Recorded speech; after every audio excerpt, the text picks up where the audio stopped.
Hi everyone, my name is Kelvar, and today we're going to be going over the Galio rework scheduled for patch 7.6. Galio has been one of the least played champions in League of Legends, but this rework aims to fix that. With these new abilities, a makeover, and some pretty funny voice lines, Galio looks like he's on his way to being one of the most popular champions released in a long time. So let's get right into his changes.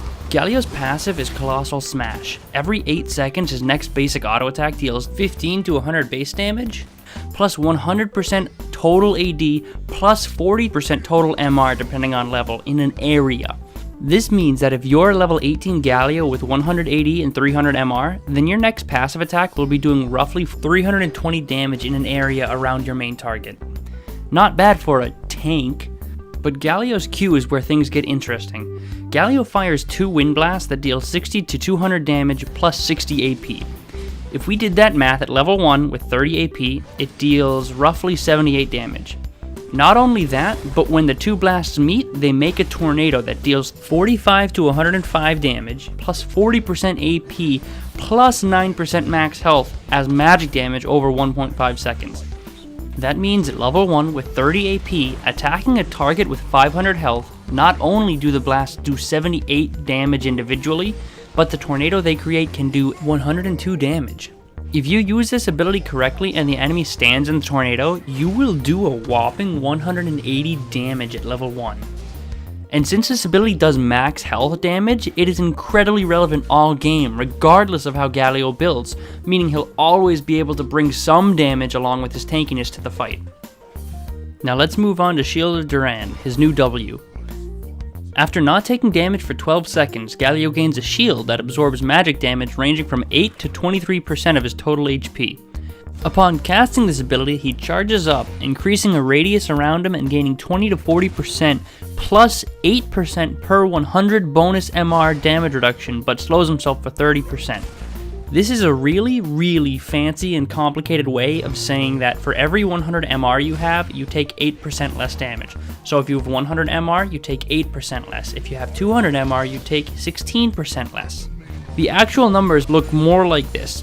A level 18 Galio with 200 MR means he reduces damage taken by a flat 40% plus 16%. This means that during the charge and 4 seconds afterwards, he is taking 56% reduced damage.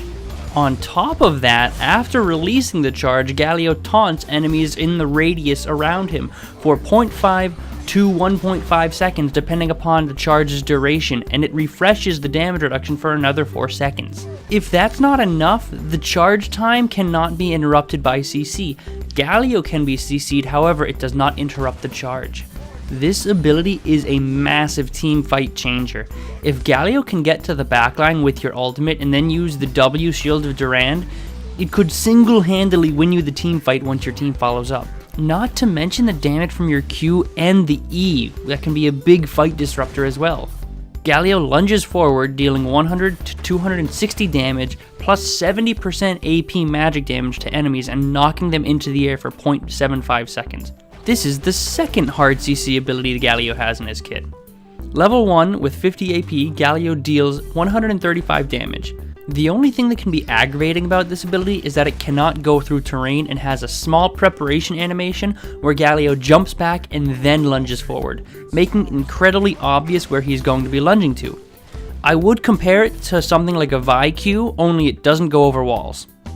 And finally we move on to Galio's ultimate ability, Hero's Entrance.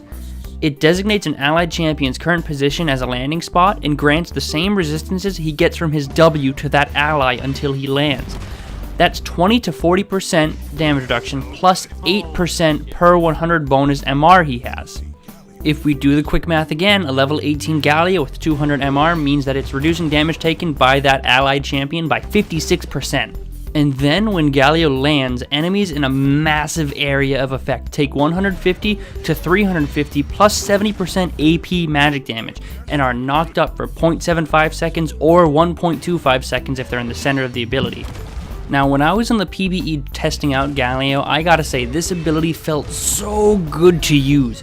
You literally jump into the air like freaking Superman and then slam down onto the entire enemy team. When used in conjunction with a backline diver, this ability can cause some serious chaos. Not to mention, it's just incredibly fun to use. Judging by how all of these abilities work with each other, it looks like Galio is still going to be an MR stacking champ and is great against heavy AP teams. I don't think he's going to be super good in the current meta since AD champions like Talon and Zed are still incredibly popular and Galio likes to stack MR. However, he's still a very strong champ. Don't get me wrong, like I said, if you couple his ultimate ability with a diving champion like a Vi, a Fizz, a Rengar, or a Zed, I think he will be incredibly potent. He'll probably fit into the role of Shen, where you ult the Rengar that's diving in, only you have to wait to ult him until he actually goes in so you land on the correct spot. All in all, I think this Galio rework looks really cool and I can't wait to see him 100% picked on live. He's really fun to play and is just incredibly satisfying to watch this beast of a champion drop down and annihilate the enemy team. Either way, those are the Galio changes. I very highly recommend trying him out on the PvE if you can, so you can be prepared for what he brings to the Rift when he goes live. He's a really fun champion with really fun abilities and I can't wait to play him. That being said, I hope you all learned something about the new Galio and how he works. If you enjoyed, I would very much appreciate a like or subscribe so you can be alerted when I upload new videos. And as always, I wish you all the best of luck in solo queue and I hope to see you in the next video.